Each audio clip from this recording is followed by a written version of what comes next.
जय श्रीराम। तर आज तुमचं आपल्या नवीन ब्लॉग मध्ये स्वागत करतो आणि आजचा ब्लॉग आपण इथून सुरू करतो। तर चला आता आपली रामपेरी तयार आहे निघण्यासाठी। तर पाहू शकता रामपेरी एकदम निघण्यासाठी तयार आहे। तर आपण रात्री इथं थांबलो होतो वर ह्या खोलीमध्ये। तर आता काकाची सायकल पण तयार झालेली आहे। तर आपण आता पुढे निघतोय। तर अंजनी सेन मध्ये आपला कालचा मुक्काम होता। तर आता आपण इथून पुढे निघाल्यानंतर आता आज देवप्रयागच्या आसपास जाणार आहे संगमच्या ठिकाणी। तर तिथे गेल्यानंतर आपण तिथं मुक्काम करू एखाद्या वेळेस असं। तिथून 30-35 किलोमीटर आहे। तर चला आज प्रयत्न करू तिथं तर जायचे। तर चला मग आपली रामपेरी आपली वाट पाहते निघण्यासाठी। तर चला मग निघू। जय श्रीराम, रामकृष्णारी, जय महाराष्ट्र।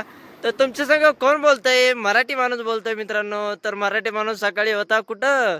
अंजनी सेन मध्ये। अंजनी सेन मधून आपण पुढे निघाल्यानंतर आपल्याला जवळजवळ 15 किलोमीटर पूर्ण उतराचा रोड निघालेला आहे सकाळपासून। तर काल जवळजवळ 15 किलोमीटर आपल्याला पूर्ण चढाचा रोड होता। दे धक्का करत आपण वर आलो। काल 20 किलोमीटरच अंतर झालं काल, पण पूर्ण दे धक्का पायाची वाट लावून गेली होती। तर पाहू शकता मित्रांनो अशा प्रकारे हे इथलचा नजारा आहे डोंगर। तर आपल्याला जायचंय त्या साईडला। तर चला लवकरच जाऊ। तर आपण उपवास धरलेला आहे। तर हे बघा चप्पल सोडलेली आहे। तर असं वातावरण दाखवावं लागतंय, याच्यासाठी उत्तराखंड मध्ये यावं लागतंय। तर चला मग भेटू पुढच्या व्हिडिओमध्ये लवकरच। तुम्हाला नवरात्रीच्या तिसऱ्या माळेच्या सर्वांना शुभेच्छा। चला भेटू लवकरच।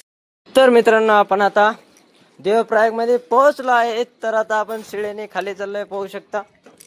तर लवकरच आपण मंदिरापाशी पोहोचणार आहे।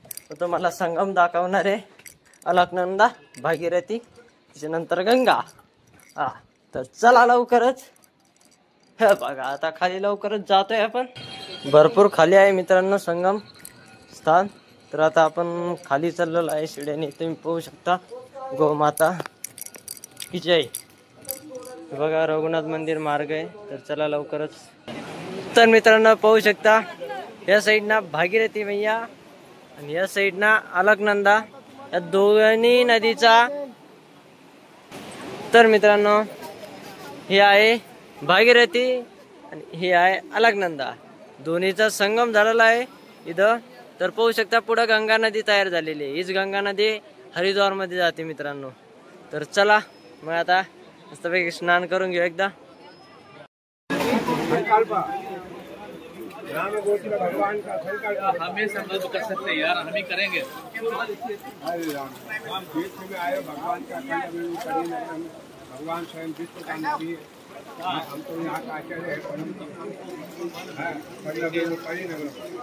पूजा राघवेंद्र आयो सत्यधर्मो रताय भक्तान कल्पवृक्षाय नमतान कामधेनवे। मित्रांनो मंदिर आहे। तर चला आता दर्शन करू एकदा।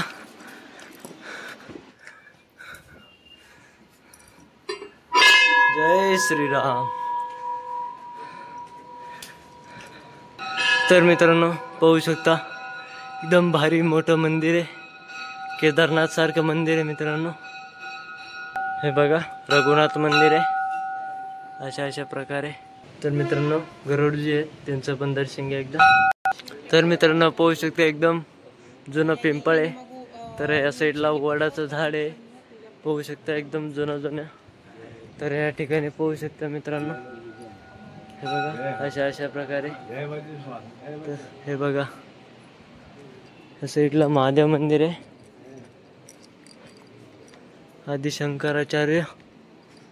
आणि हे ठिकाणी पाहू शकता भोले बाबांचं मंदिर आहे। तर तुम्ही पण दर्शन घ्या, मी पण दर्शन घेतो। तर मित्रांनो पाहू शकता बाहेरून दर्शन घ्या तुम्ही, आतमध्ये काही दर्शन होत नाही। तर पाहू शकता बाहेरून। जय श्रीराम मित्रांनो। तर हे आपल्या पाठीमागं पाहू शकता भागीरथी नदी आहे आणि या साईडला पाहू शकता अलकनंदा नदी आहे। तर दोन्ही नदीचा संगम या ठिकाणी झालेला आहे देवप्रयागला। तर आपण आज दुपारी इथं दर्शन घेऊन मस्त आंघोळ करून पाणी घेतलेलं आहे। तर पाहू शकता मित्रांनो। चला आता तुम्हाला दाखवतो। हे बघा ही इकडची आहे भागीरथी, अलकनंदा, पुढे जाऊन गंगा। तर मित्रांनो या साईडला वर मंदिर आहे। तर मंदिरामध्ये दर्शन करू ना आता पुढे निघू। तर चला। रामकृष्ण हरी. हर हर गंगे, हर हर गंगे.